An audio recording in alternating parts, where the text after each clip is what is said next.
I decided to create a game based on this one game mechanic, frogs eating fireflies to regain health, as well as inspiration from Archvale, Zelda, Genshin, and Outriders. I've been in development of this game on and off for a little over a year with very little progress, but I've decided to really put my head down and work on this game as much as possible. You will play as a frog from a small village of humanoid frogs, chosen to expel the forces threatening it. Portals will spawn around the village, and you must use the gear you've been given to close these portals. Once closed, you will use the gear gathered to upgrade, craft, and combine to become more powerful. Your journey will not be alone, of course. You can recruit 2 of your most fearless friends to help you expel the evil. The main focus will be on fun combat with different classes and plenty of weapons to mess around with in a beautiful stylized world. That should also be prefaced with the fact that I am fairly new to game development. I've released 1 mobile app and entered 1 game jam before, as well as the standard school projects, but other than that, I'm diving straight into the deep end. I have a passion for games, whether that's making them or playing them, and attention to detail is one thing that is huge for me in them. Every little detail adds to the end product of the game, so I will do my best to add detail and polish into this one. I've spent a bit of time learning Blender for this project, but I'm still in the learning phase. But here are some of the things I've created.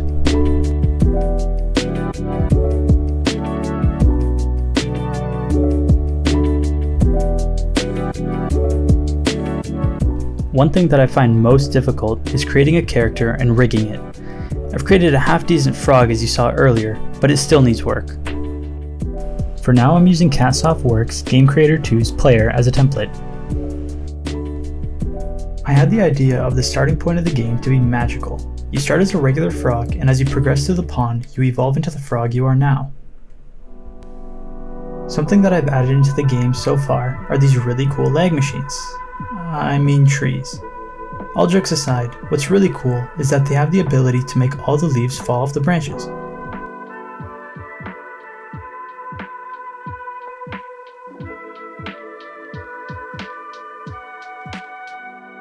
I also created a prefab to make it look like the leaves are on the ground.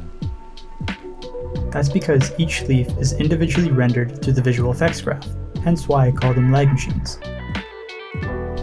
When I first started with this version of the game, I really struggled to create a world. I didn't have the vision to see what I wanted, so I used Incarnate to help me build out a template, and it really helped me envision what I wanted.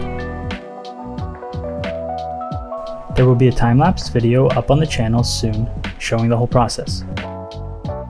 A lot of what I have will be subject to change. For example, the rock wall, the cave, as it's not quite the perfect approach I can do, and sadly, I think the visual effects trees will most likely have to go as well if I'm unable to improve their performance. The way I had the idea of creating this cave was from really looking at how Genshin textures their cliffsides, because I had seen online that Genshin uses Unity as well as a modified version of it to create their game. I noticed a slight line where the top of the rock meets the flatter surface, and if anyone has ever used the Unity terrain tool, you know just how brutal the vertical terrain is. That's when I thought you could split the mesh into 2. The vertical portions would be a baked texture on a mesh, and the flatter regions would be converted into Unity terrain for the detailed painting of textures and mass placement of trees, bushes, and flowers. However, when I attempted this, I noticed that the terrain vertices don't match up with the mesh vertices nicely due to how the terrain gets created. That's something I would need to look into more. I have a bunch more cool things that I would like to add, like cool ground textures when using an area of effect attack, visually tiered weapons, secrets to be found as you explore and talk to NPCs, and much more, so look out for what I hope to be monthly devlogs. For the next devlog, I will be focusing on populating this area with foliage and making it look appealing with modular buildings, temporary NPCs, and portals. An inventory system with different rarity items that will display when on the ground, and looking more into the cave terrain and mesh.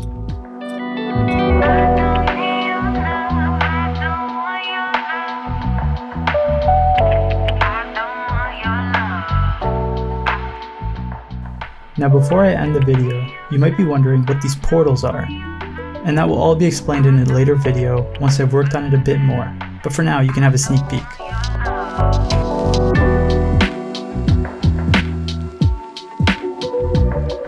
If If you have anything you would like to see, or questions about this Frog RPG, please leave a comment down below. It would be greatly appreciated. This is the first time I'm doing anything like this, so if you think I did anything good or I need to improve in some areas, then feel free to let me know in the comments.